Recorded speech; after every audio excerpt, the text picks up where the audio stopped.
And welcome back.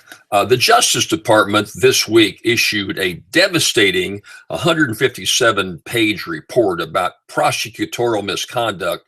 It was centered on the New Orleans area, but if you read my columns and have followed us here on this website, we talk a lot about prosecutors who completely violate the law, putting innocent people in jail. There has been case after case, and this is not a liberal slant. If you follow the what happens in the Wall Street Journal, the editorial pages, in the last 3 or 4 months, virtually a week does not go by where the Wall Street Journal talks about the massive problems in the Justice Department, how innocent people are being prosecuted and convicted and sent to jail, and the mishappenings of prosecutors who hide information that either clears a defendant or gives them some favorability they ought to have before the case began. It is just an addictive problem. And of course, the worst cesspool in the country is down in New Orleans, where for years there's been some just real egregious cases of prosecutor misconduct. Case of a fellow named Dan White down there was on death row, served about 15 years in jail. All along, the FBI knew this guy was innocent. They had someone else in jail who had confessed to the crime, said nothing about it. The prosecutors knew about it, did nothing about it. The guy finally got out of jail, got off of death row, and is leading the fight down there, quite frankly, of other people who have had false convictions by these prosecutors. But this report, 157-page report, says that prosecutors in the New Orleans office went into the federal court before a federal judge and outright lied about what they did or did not do. The sad thing is that these prosecutors get away with it. The Justice Department takes no internal action. And quite frankly, if you go into court and lie in a federal court, you ought to be prosecuted and sent to jail.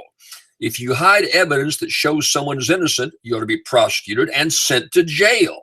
And this is not happening. There are a few exceptions. Out in California, the federal circuit out there is demanding that charges be brought about against wayward prosecutors who directly violated the law. But by and large, prosecutors just get away with it.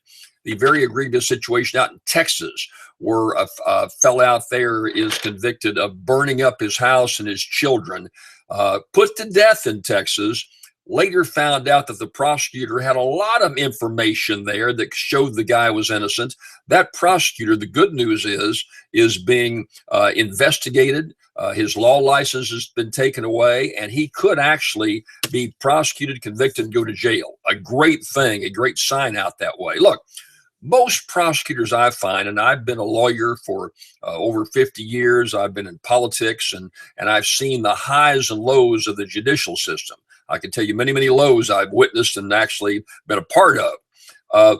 But the point is that most prosecutors do a pretty decent job. They try their best. They're not in it for the money. You don't make a lot of money as a prosecutor, trying to do the right thing and convict the bad guys. And we want that done. We need to have basic protections in this country today where there's a lot of lawlessness going on. But like in any profession, you've got some bad apples. And that happens. I understand that. The problem is that there are no repercussions for being a bad apple. So you and I cross the law in some way, and we're held fully accountable and can go to jail, lose our livelihood, whatever. But the prosecutors just continually get off scot-free. So the good guys, the good prosecutors, are being tainted by those who misuse the system for either their own personal gain or and usually that's what it's for. They want to get another notch on their six guns, so they might be the lead prosecutor, maybe even a judge one day. That's what happens. So again, over 90%, 95% of the prosecutors, pretty decent people that follow the law, do the right thing.